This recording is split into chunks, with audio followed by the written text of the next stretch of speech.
vehicle. Okay, well, that doesn't give you the right to come block her in.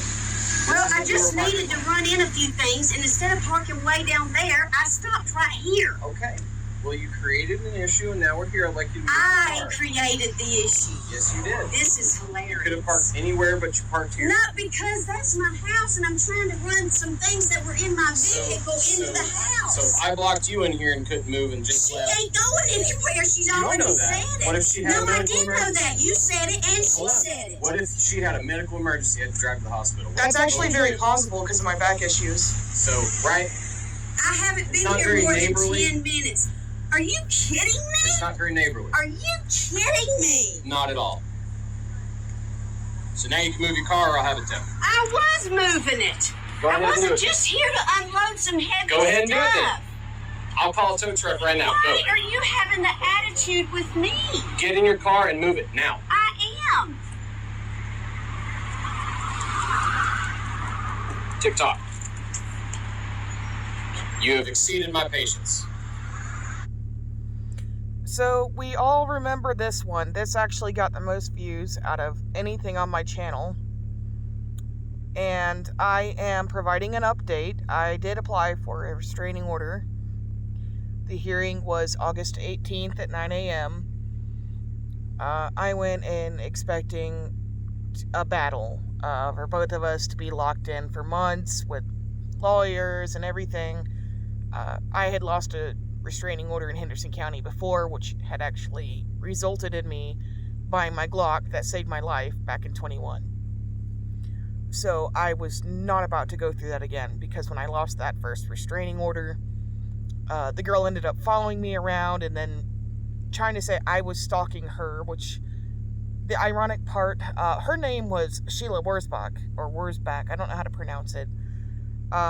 So it resulted in an emergency concealed carry permit, spending money on an actual concealed carry permit, which was actually valid in 21. I bought my guns from Dixie Gun Shop in Hendersonville, North Carolina after I had gotten that permit. So they were both legal. And I still have a copy of that emergency concealed carry permit from Sheriff McDonald at the time. He was sheriff before Griffin, and honestly, I feel like he did a better job. The police and the sheriff's department were not so rampantly terrible to citizens under McDonald. So my thing is that when this happened, I saw a blast from the past. And I was not about to go through that again with everything else that I already had going on. I was just like, no, why is she behind me? The police already told me that they have told her not to worry about me. What is going on? Why is she so irate? The only thing I'm doing is sleeping in my car and working next door. The building next door is where I work, so I park close to it. And I just kind of went in expecting a battle and ready to fight it, because I remembered what happened the last time. Turned out when Sheila tried to say I had been stalking her, she stalked the district attorney when they were both in high school. And that's how it got dismissed, along with the fact that I had copies of the restraining order the county didn't give me. And that also helped. I saved all of the documentation, because her lawyer actually had it expunged.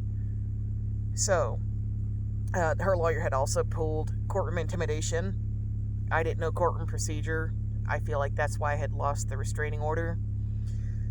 And Amber McCartney was the name of this lady. She had actually come in the courtroom on the 18th, a little hostile in her mannerisms, which kind of freaked me out, because she walked right past the gate right after I did, before the judge called her, and I was like, what the fuck, my back is turned, you know, and the judge saw me kind of move the other way, like, no, this is not happening. And we both sat down, and the judge explained the terms of the restraining order, which I was reasonable on. I wasn't pulling out a restraining order to be a bitch. I was pulling out a restraining order to say I want to be left alone. So it was simply put to not slander me to the local businesses, you know, to not approach my vehicle, to not harm me or threaten me, things like that. Just simple shit that anybody would ask for. I don't know if I want to respect her for this, but the way she worded things, which the whole town already knows about what happened to her sister, and I can understand and sympathize to a certain degree. Her sister had been killed. That was a trap house across the street. And somebody had put fentanyl in her sister's wine, is what everybody has heard. It's a small town, people talk. And she is frustrated because her sister helped the wrong people like I have done.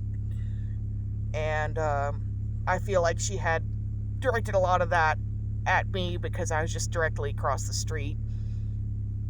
And so she had explained to the judge that, and I don't know if I want to respect her for this, like I would like to hope in a year from now that she would just come up to me and say, I'm sorry, I was a real bitch that day because I was grieving.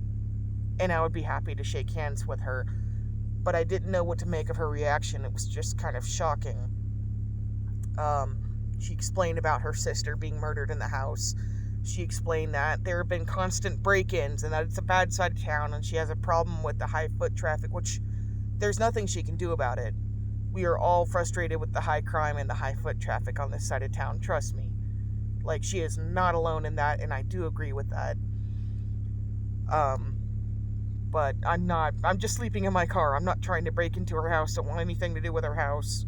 I was told to stay away from it last year because the officer who I usually speak to had told me to stay away from it because it was a trap house and the people who went in and out were bad news.